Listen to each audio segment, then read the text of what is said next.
একটা গমের দানাতে যে কারোরই পেট ভরবে না, কিন্তু এটা দিয়ে রুটি বানাতে হবে। তুমি আবার কি ভাবছো? আমি যা ভাবছি তার কোনো তল তুমি পাবে না। তোমার অত বুদ্ধি নেই।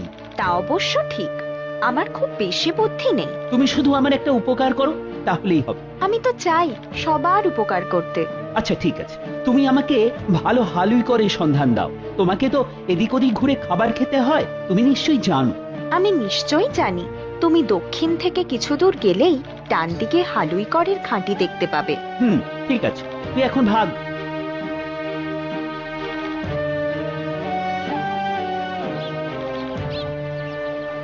বড় অদ্ভুত, কাজ মিটে গেলেই বলে তুই ভাগ। খুব মন্দ ব্যাপার। ও বাবা, দেখি আরো একজন আসছে।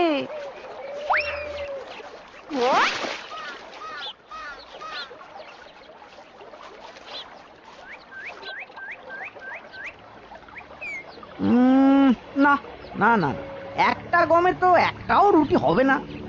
আমার চাই অনেক অনেক রুটি, অনেক। নইলে মহারাজের আবার পেট ভরবে কি করে? তুমিও হাতে গমের দানা নিয়ে ভাবছো? কি আশ্চর্য, সবাই দেখি হাতে গমের দানা নিয়ে ঘুরছে।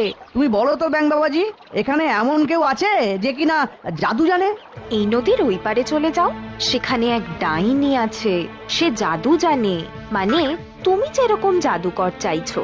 দেখো আবার কারো কোনো অনিষ্ট করো না, তাহলে তোমার নিজের ক্ষতি হয়ে যেতে পারে। বড্ড বাজে কথা বলিস ব্যাং। আমি এই রাজ্যের মেজ রাজকুমার, আমি কারো উপদেশ পছন্দ করি না। সদুপদেশ আর হিতোপদেশ যে শুনতে চায় না, তার জীবন যে ঘোর অন্ধকার হয়ে যায় মেজ রাজকুমার। আমার যা বলার আমি বললাম, কিন্তু তুমি না শুনলে আর কি করা যাবে?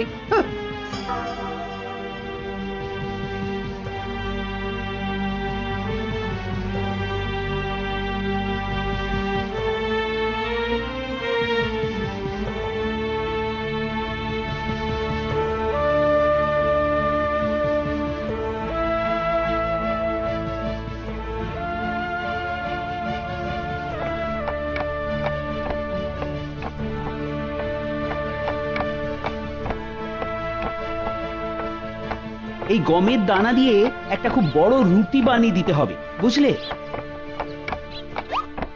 আমি বুঝেছি,